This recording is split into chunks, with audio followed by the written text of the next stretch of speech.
Welcome to our Next Economy Living mini-series.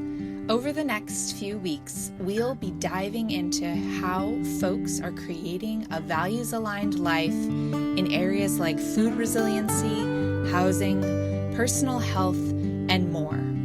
If these conversations are resonating with you, we invite you to join us for our first ever Next Economy Living workshop on August 25th, where we'll explore these topics in compassionate community with practical tips and resources on how to take the next step in your own life design. Visit bit.ly/Next Economy Living to learn more.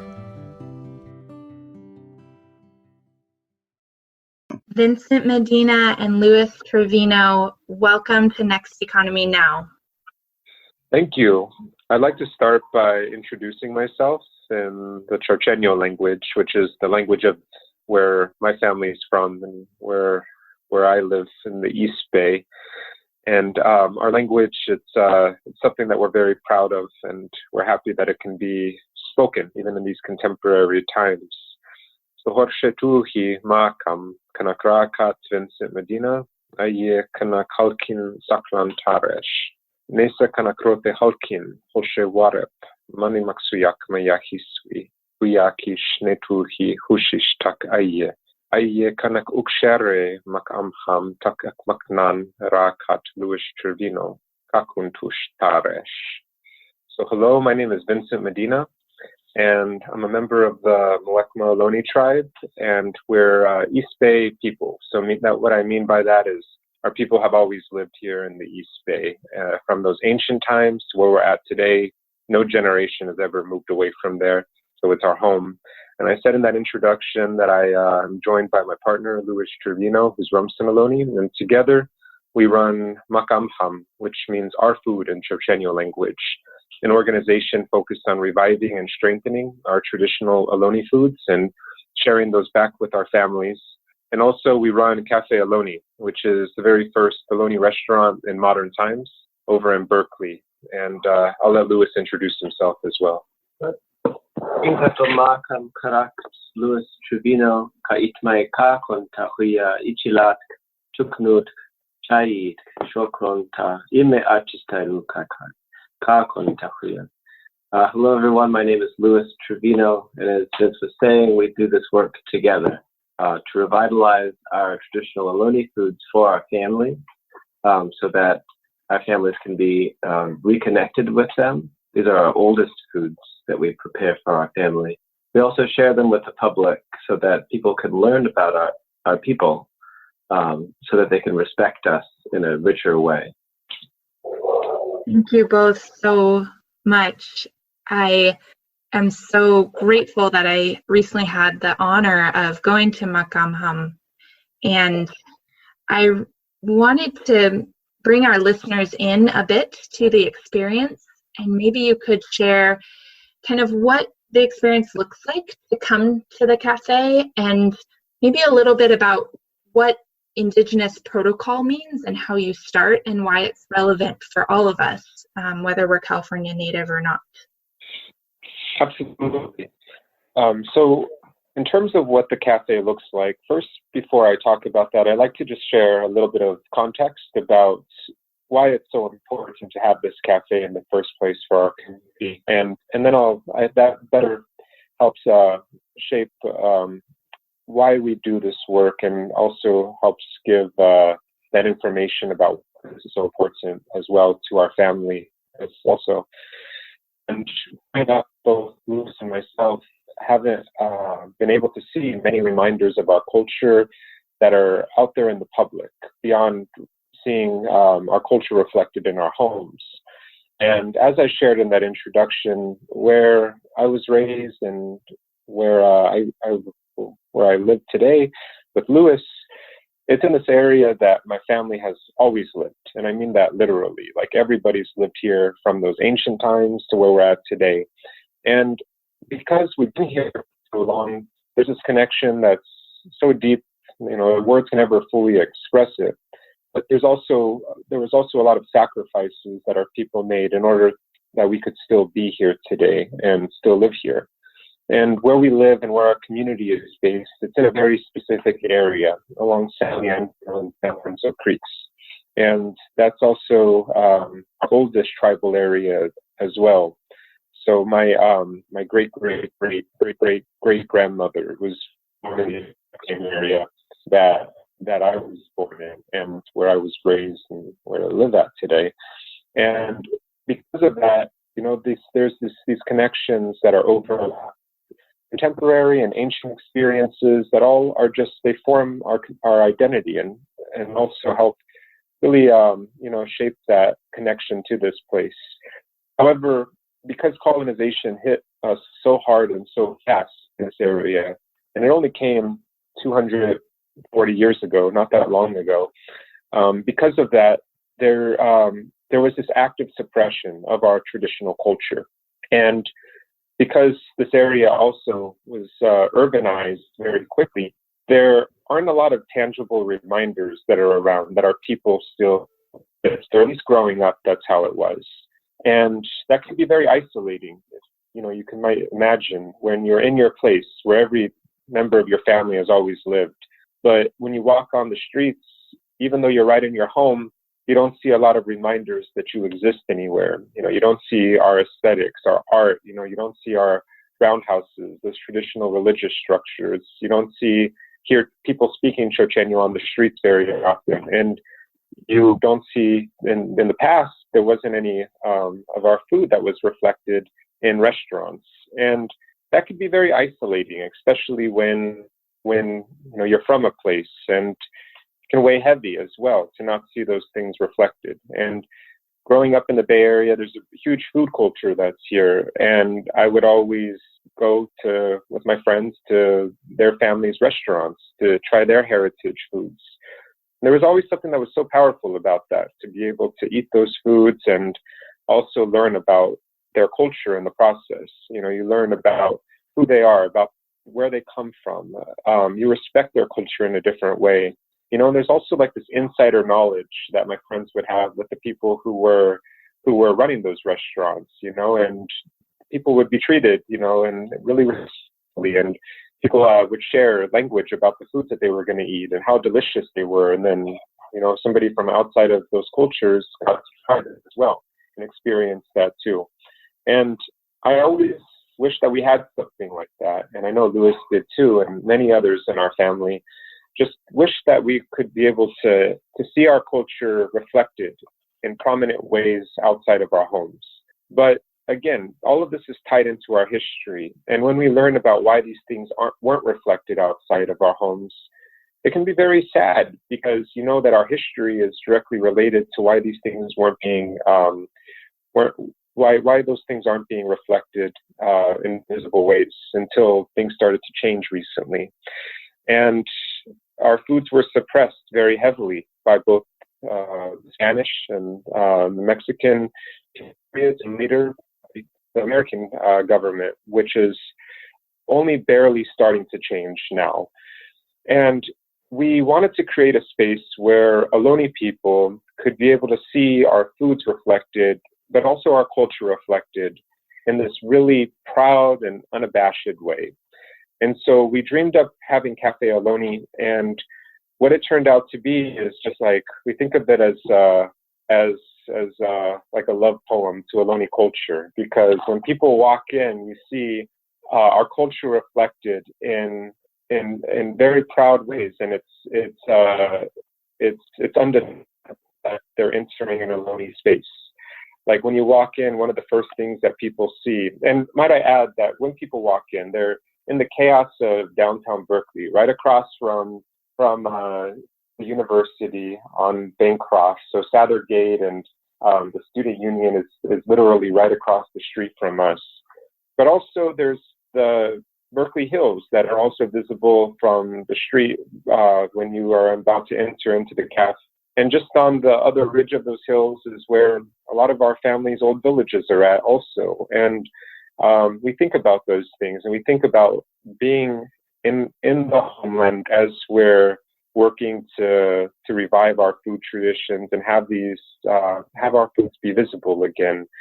we think about that these foods are the foods of that space. They've always been eaten there. And just for a few generations, they haven't been. And that makes us feel sad when we think about the reasons why, but we also know that there's ways to remedy that as well. And then that makes us feel hopeful. So you walk in through this old bookstore, University Press books, and through these narrow corridors full of just these old books, which are very personally significant for me because my grandmother, she used to work at UC Berkeley's library as a bookbinder, and she would always come home when I was a child with all these beautiful books, and that's always been something that's been comforting to her. So when my grandmother comes there, it's also a familiar space. It's something that she's very comfortable with. But you walk through these bookshelves that are just full of books, through these narrow passages until you reach this back space, which is outdoors. And you go through a glass door, and there's this narrow back patio that's there that is attached to the kitchen at Musical Offering Cafe, which we also use as well. And when you go into that back space, it's a celebration of our culture. You see our traditional basketry aesthetics that are painted on the walls as a mural with abalone adornments hanging down, which represents our Ohlone feathered baskets, some of our finest cultural objects that our people would make into these beautiful baskets that are pieces of art, that are these intricate baskets that take years to make. And we put an old Ohlone basket design with those abalone pendants hanging with clamshell beads, so that the first thing people see is what our traditional aesthetics look like. There's baskets and the raw ingredients, and there's our traditional games like walnut dice and staves and the bone pieces made from deer bone that we used to play hand game. There's the raw salt that we gather from San Francisco Bay, from the East Bay shoreline, with the digging sticks made from manzanita that are burned down, that we use as we're digging for bulbs or as we're digging for the salt during summertime months. So the menus on the border in Trevino, so people see our language reflected, and they get to see our language represented with a lot of pride. Also throughout the space, there's a huge redwood table, 12-foot long redwood table that comes from a fallen East Bay redwood from the Oakland Hills, not far from where our family's old villages also are at in those old days before colonization, which also might add is very close to where our contemporary community still lives today as well. And that fallen East Bay redwood table, we think about our family a lot as we dine around it, as we surround there, and it's the beautiful centerpiece. There's blankets that are placed on every chair, which are these really colorful blankets, sorapes, which were purchased by my mom, and she brought those over to bring a lot of comfort into the space, and it brings a lot of color, but also they're functional. So we want people to wrap themselves in those as they're cold.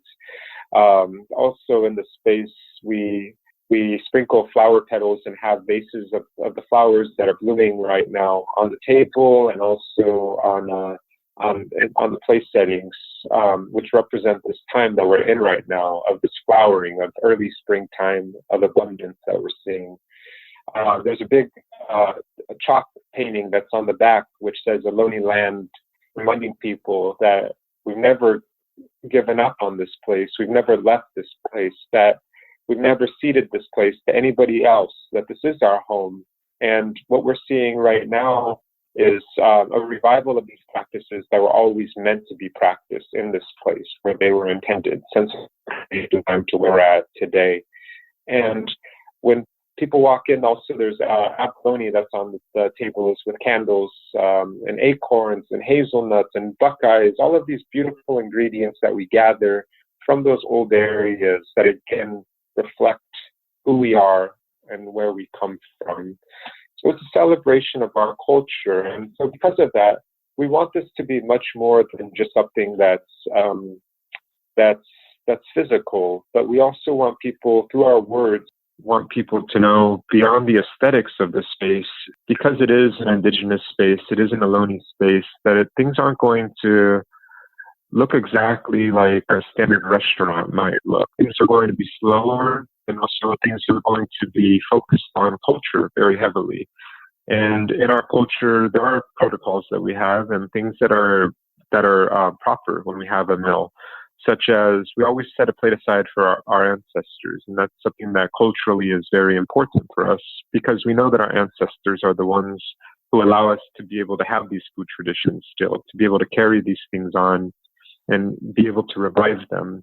They left us with the knowledge to do these things. And it's only because of those people that we can have them. So it's, in our way, it's always the proper thing to have a plate aside of all the foods that we're going to eat for any meal, whether it's a small tea hour or whether it's a large formal dinner that we do on Saturday nights. And we set aside all those foods and the teas that we'll serve. And then we always give an introduction to the context of why we're doing this work, so that we introduce our community to the diners so that they know who we are, they know why we're doing this, and they know that our community is here and strong and we're not going anywhere also. After that, we share a prayer to what those foods represent, a prayer in Trevino, and then Louis will share a prayer in Rumsen, and sometimes we'll translate it, sometimes not, but it's in order to remind people that these foods, that they're connected to something far bigger than we can ever express. And by giving gratitude, we believe that we're recognizing the spirituality of these foods, but also, like I said before, giving gratitude to our Creator and also to our ancestors who allow these foods to be in our lives still. After we have the prayer, then we always ask for elders to be served first. And if there's an elder that's hard for them to get up, we don't want to make their life any hard. We want to be able to make them feel good, and we'll bring the food over to them, their teas over to them, and all the elders who are there always get served first. And then after that, everybody else gets to eat as well. It's important for us to do these things because it connects the food to our values, and we don't want to commodify this food so that it becomes something that is just like the next trend or something like that. But instead, we want to be uncompromising about our values, so that every aspect of the food, whether it be through gathering the food with prayer, or whether it be through the preparation of the food, where we try to only have good thoughts and good intentions as we're cooking, to the serving of the food, and even afterwards, to the burning of the plates after the meal. We always want these things to be followed to the best that we can. And that's something that's significant to us. It means a lot to us, and it also is something that we're, like I shared, we're not willing to compromise on, because those are values that are embedded in our identity and in our culture, and things that we take extremely seriously. With all of this, at the end of the meal, we always have a call to action. And what that is reminding people that now they're our allies. If they come to the cafe, if they're experiencing this food, we also ask them to share these messages far and wide, so that they leave the table and go into the streets around us. And what we say by that is to stand up for our community. If there's harmful misconceptions that they hear out there, one of the really harmful misconceptions that exists that's still prevalent is that Ohlone people don't exist anymore. That's just, obviously, it's not true. There's no point in even acknowledging, such a stupid statement. But we still have to combat that regularly, and that's so frustrating when you constantly have to remind people that your people exist, and when we're standing right there. So we ask people to refute whenever they hear those misconceptions. If they ever hear our culture talked about in past tense, that people will correct that and say that our culture is living, that these things are to be spoken about in present tense. If people say that our food was eaten, our language was spoken, or that these things once mattered, that people stand up and say that these things do matter, that our language is spoken, that these foods are eaten, and that they will continue to be in the future as well. The other thing is, we feel that when people from outside of our community know that there's a strong, viable, and visible Ohlone community that exists, then people are more inclined to respect our people and stand with us than if they think the latter. So that means when we're working to protect our shell mounds or reaffirm our federal recognition, repatriate our ancestors, when we're working to be able to protect our waterways, protect the bay, all these things that are significant to us, that matter a great deal. If people know that there's an Ohlone community that's around that cares about these things and wants to see these things, protected or strengthened or whatever it is we're asking for, allies are more likely to stand with us if they know that we're around than if we're not. And it's important that we share that at the very end, so that people know that we also ask them as well to stand with our community and to stand against that misinformation that's out there also. Thank you so much for taking the time to bring our listeners into that experience. And you've already shared so many instances of how that experience and the work you're doing, all that it can teach all of us about caring for our home, especially in the modern day. But I wonder if you or Louis would like to elaborate some more about those teachings and share any insights with our listeners. In terms of what teaching specifically? Specifically in terms of honoring the protocol you mentioned around prayer, honoring, sometimes it's called traditional ecological knowledge, sometimes indigenous wisdom. So I'm sorry, I'm just having a little bit of a hard time understanding. So did you want me to go deeper into one of these topics, or explain a little bit more about what we're doing with each one of these different protocols that we were talking about? Yeah, I think what is alive for you right now, and what I think I'm trying to get across for our listeners is maybe here's a better question. I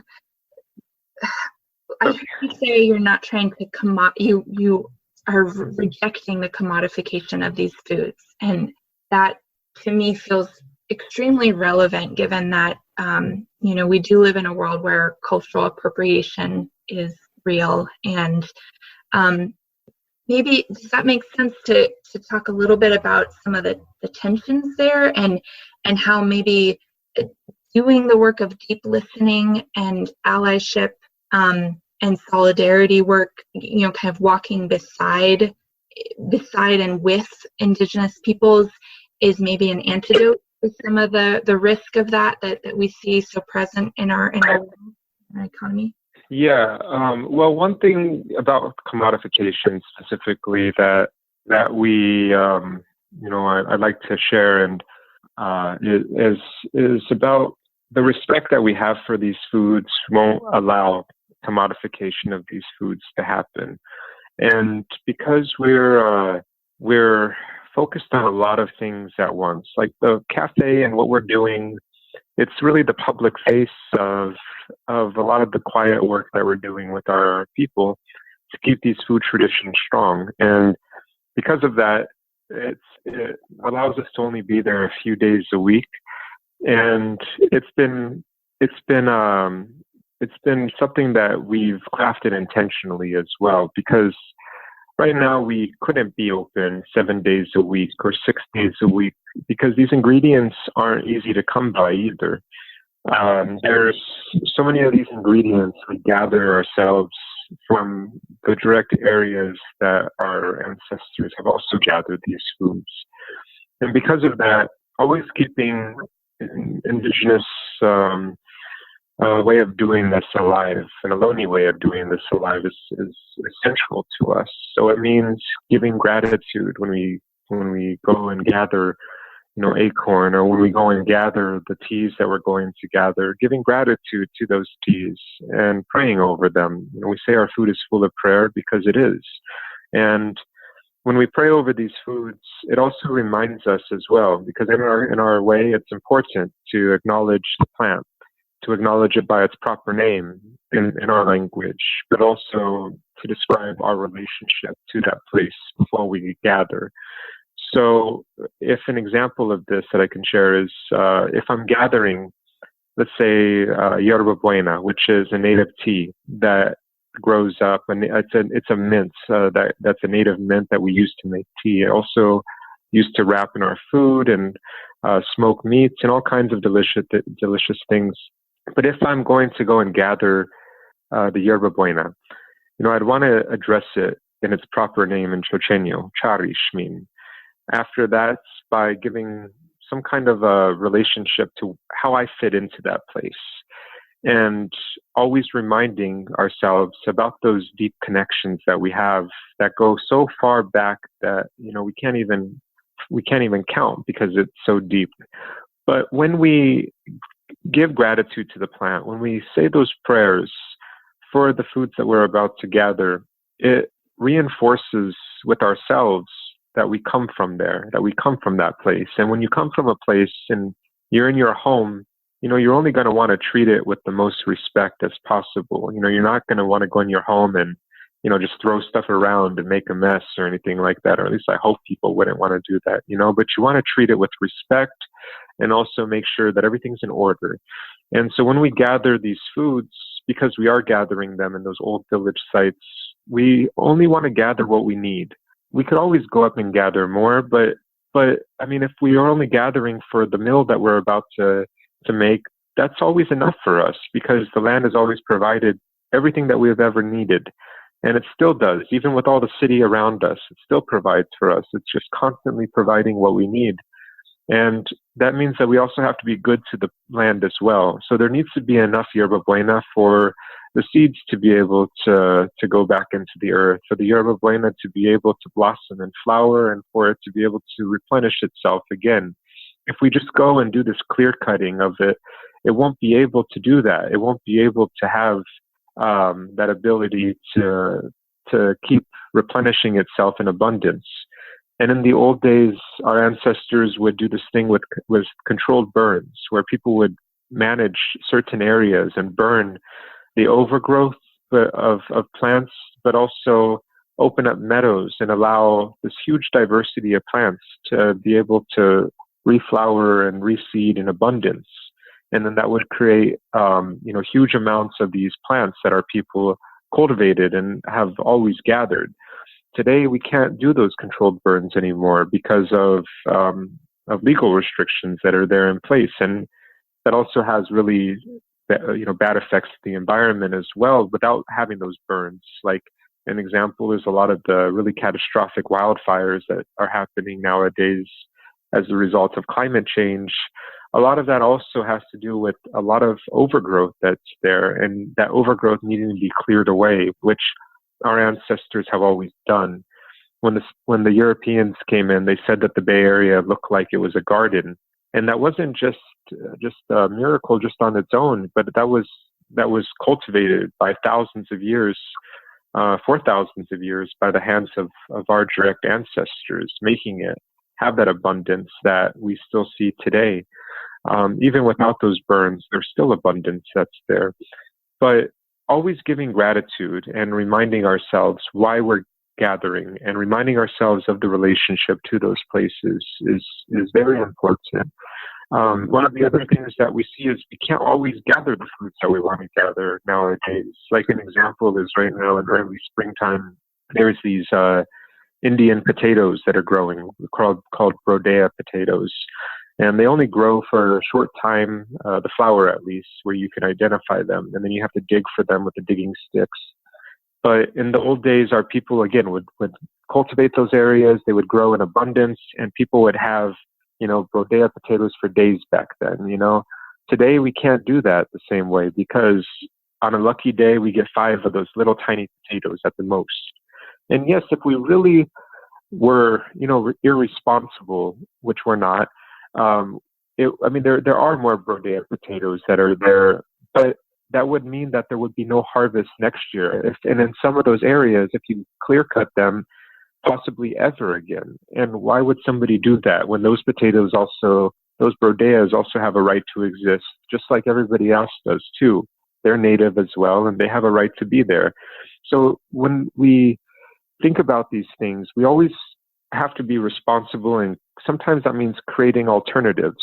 So we'll gather 5 rodea potatoes and savor those 5 potatoes and allow the other potatoes that are there to be able to stay in the ground and replenish themselves. But one thing that we have found is if we want to create alternatives, sometimes we have to do that in order to have those same tastes during a certain season. Like for an example, right now in spring, those potatoes are a typical flavor that our people would have. Now we can't get those brodea potatoes, so we started doing some research on similar potatoes that have a similar taste. And there's this heirloom potato called a Russian banana fingerling potato that has a very similar consistency and a very similar taste to those brodeas. Very small, it's not huge, and it is very delicious. It's very rich and nutty and sweet. And we roast those with duck fat and bay laurel, and we serve those at the cafe and to our family. And that's a way to still have that springtime flavor without going and harming the plants that are there. And we always, just like I said, just always want to be responsible because it's our home. It's our only home. And, we're thinking of the big picture here. And that's thinking about one day when these plants will again be able to grow in abundance with proper nurturement, and also being able to nurture them properly, and also being able to show them that respect that they deserve. One of the things that can be very frustrating is there's like this big foraging movement that's out there, which is a lot of people going out mushroom hunting or going out looking for food from, and they call it foraging. And in our way, both in our language, but also how we refer to it in English as well, is we say that we're gathering because we have a relationship to the place. So we're gathering the food that our ancestors have also gathered. Forage can sometimes have connotations that make us feel uncomfortable, like bears might forage for berries or something like that. And there's just some connotations that are there that we stay away from, just because it's also not the way that our people described it in the old days. But we see this modern day foraging movement that's happening, and that can often cause a lot of tension, because when people are going into those areas where our family has always lived, and let's say they're going and they're gathering mushrooms or chanterelles, or they're going up and gathering nettles or something like that, what happens when people are going up there without that context is people often don't think about the proper ways to gather. And when there's limited resources that are there, and you can imagine Ohlone people enjoying these foods forever, and then going to an area where our direct family has always lived, and then seeing the area clear cut and holes all over the place where there were once mushrooms, and also just disrespect that's shown not just to that one patch but all around it, also disturbing other plant life that should be able to be there without being disrupted at all. It can create really bad feelings that are there, especially knowing the context of colonization and of this really bad history of people coming into our home and just trying to take things that weren't theirs to take in the first place. And that's also, in a very simple way to put it, colonization in a modern form, especially when Native people aren't given the respect to go and gather in those areas first. So there's different sensitivities that are there. And that doesn't mean that every single person who gathers or every single person who's going out, is doing that. That's because we have friends that are not Ohlone, that are allies of our community, that ask us about ways to be sensitive, and we'll gather and then sometimes bring stuff to us for the cafe. There's ways to be sensitive about it, but also we have to be honest that there's challenges that can arise when people don't think about Ohlone people and they're gathering in our homeland, and they just think that these things are just open to all and just free, or that even worse, that these things could be sold for just making a buck without giving any of that context about where they come from or the intention that comes behind these foods. So we want people to understand why context is so important, why being connected to a place is so important, and also to be able to know that Ohlone people, that we're still gathering these foods right in those places. And so if somebody just goes and takes as much as they could, then they're taken from our people at the same time, and places that we would go and gather those same foods that we know our people have always loved. I appreciate that. So grateful for this wisdom you've shared with our listeners. And I think there's another piece embedded into what you shared around gathering, which is around land access, which we probably don't have time to go in, but we have had the honor of having Karina Gold on our podcast as well, and the Sogorea Land Trust, and we'll remind our listeners to go back and re-listen to that as well. We always love to kind of close our conversation by asking, how can listeners support you? What do you need right now in the larger sense of Indigenous food sovereignty and honoring Indigenous lifeways and the reclamation of culture, and so if there's anything, a call to action, we would love to have you share that and make that call to our listeners.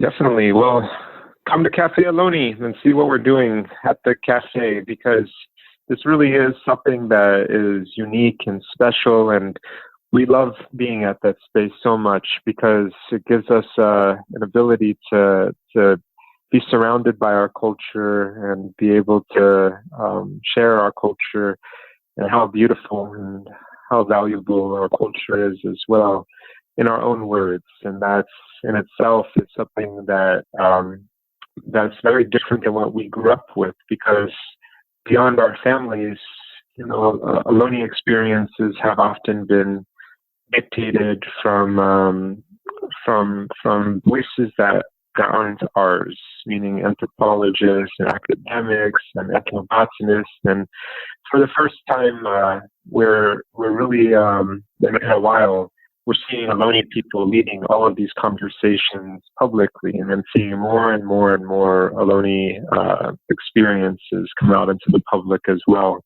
And we know that this is what our people have always wanted, for some things, not everything, but for some things. And some things are meant to stay private, but it's important to be able to see these things reflected, and it shows healing in action and decolonization in action at the same time. But we ask people to come and support us by just coming to the cafe and having a meal with us. We are open every Thursday from 1 to 3, where we do a big lunch of all these seasonal foods that we go and gather, made both in traditional and contemporary ways. Every Tuesday from 5:30 to 6:30, we have Tawawasi Tuesday, which is our tea hour, where we serve 3 to 4 different native teas that we gather at the start of the week, and also have music and small bites and games and stories. Every other Saturday, we have a big formal dinner called Mur, which means nighttime in Chochenyo. And that's a very elegant dinner of all of many courses that are some of our most traditional foods and very hard to prepare foods that we can only make in small batches. And we have leaders from our community come and share different experiences, talking political sovereignty or traditional arts or food sovereignty, a variety of subjects, and also just a very elegant, beautiful experience. And that also leads into every other alternating Sunday. We have Sunui Sundays, which is our brunch service, where we have many different contemporary Ohlone foods. And that's at 12:30 to 2:30. And we have things like acorn flour pancakes and duck egg frittatas and smoked salmon and bay laurel nut coffee infused with hazelnut milk. And we have a DJ that comes, and it's just a really fun experience of all of these foods coming out. It's very energetic, very lively, and a really beautiful way to see contemporary Ohlone culture in action. And also, the third Monday of every month, our employee and friend Alison Shiozaki runs Decolonize Meetup, which is focused on giving allies actions that they can take to work for a decolonized future here in the East Bay. That includes Ohlone people central to this, and that's a free event. That's the third Monday of every month.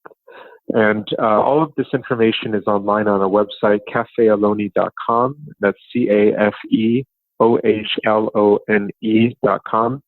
And we hope to see people there. This work that we're doing, we know it's blessed and we know it's guided, and we're grateful that we can see these foods come back home again and see them back in our lives and see them only get stronger.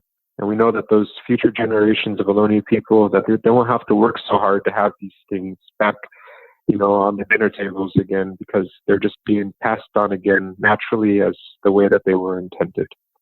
Thank you. And just one last question, because so many of our listeners travel to the Bay Area, and so certainly this will be a reminder for them to make sure to include Ohlone Cafe in their travel plans.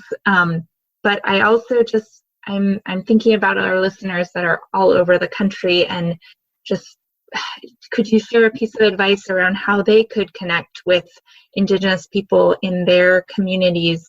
Not specific so much as just the mindset or approach, because I imagine this resurgence is happening in so many other places around the U.S. Stolen territory. Maybe yes, that's a large definitely. All throughout the United States, this is happening. We're seeing this boom that's occurring, this renaissance that's connecting many people, and it's even being nurtured further by being able to communicate quickly with one another through social media and the internet, and get resources that weren't available 30 years ago, which really help people work together and form a really beautiful methods of solidarity as well. So I would say the best thing you could do is it's easy to find out who the native people of wherever one lives is at are at, and just by Googling or Wikipediaing your hometown and seeing who the native people of that space are, and very likely they're still around doing quite well and finding ways to keep their culture alive too, all throughout these areas, all throughout the United States. There's Indian people who are still vibrant and keeping all of these cultural traditions alive. And a lot of times people need allies to stand with them. Sometimes people don't want allies to stand with them. Sometimes people want to be able to do these things, on their own too. So just giving that respect to let people make those decisions on their own, whether or not they want support. But that doesn't mean that whether or not they do that, people should acknowledge that they're on Indigenous land. Find out which tribe or tribes are in the area, the city, the town, the village that listeners are living in. And, even things like a small email signature saying that you're on unceded land, whatever tribe is native to where you're at. That goes a long way in showing respect and also acknowledgement of Indigenous sovereignty. And then going beyond that to find ways, if the communities or the tribes want people to stand with them, to support them. And that's going to come in a multitude of ways. What works here in the East Bay for Ohlone people isn't going to work for everybody, because our challenges and our experiences are all going to be different. We've never been one people, but we also have a lot in common as well. And being able to recognize, that colonization has impacted people all throughout the United States in very harmful ways. And healing does need to take place. It is taking place. But being mindful of that and also being sensitive to what individual communities ask for, and then going forward with the best intentions, with the best possible methods. That's ways that I believe that people could help, no matter what area that they're in. Well, Vincent and Louis, you can correct my pronunciation, and I know there's not a word directly for thank you, but I did look up and was trying to find the Trevino translation for expressing my gratitude, and is Kiss Horse Ekinan. I would love for you to. Oh, it's okay. Yeah, thank you for looking that up. It's Kisforse Ekinan, which means to me good is my heart, my voice, my breath. So thank you as well. And the short way that we say thanks is Ashitmak, which means I'm grateful, or we're grateful. Ashitmak. Yep. Ashitmak. So grateful for your time today. Very, very grateful for the work you're doing to transform our world. Thank you very much, Anne, for your time, and we'll look forward to more conversations as well in the future. Thank you. Next Economy Now is a production of Lift Economy. Lift is an impact consulting firm whose mission is to create, model, and share a locally self-reliant economy that works for the benefit of all life. To listen to all of our past episodes or to share your thoughts about the show with us, visit www.lifteconomy.com/podcast. That's lifteconomy.com/podcast. You can also subscribe to this podcast through iTunes, Overcast, Stitcher, or wherever you get your podcasts. Please take a moment to rate us on iTunes. It's really very helpful in allowing these ideas to reach a wider audience. Once again, thanks for listening.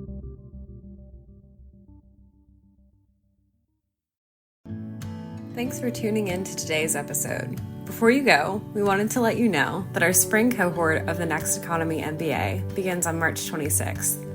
If you're an entrepreneur seeking to create a business that works for all life, a member of a team looking to transition your organization into one that is more regenerative and democratic, or someone who's considering a career or livelihood transition and embodiment with your values, we designed this course for you. Over this 9-month learning journey, you'll have the chance to learn practical skills around business and life design based on our work with over 250 social enterprises.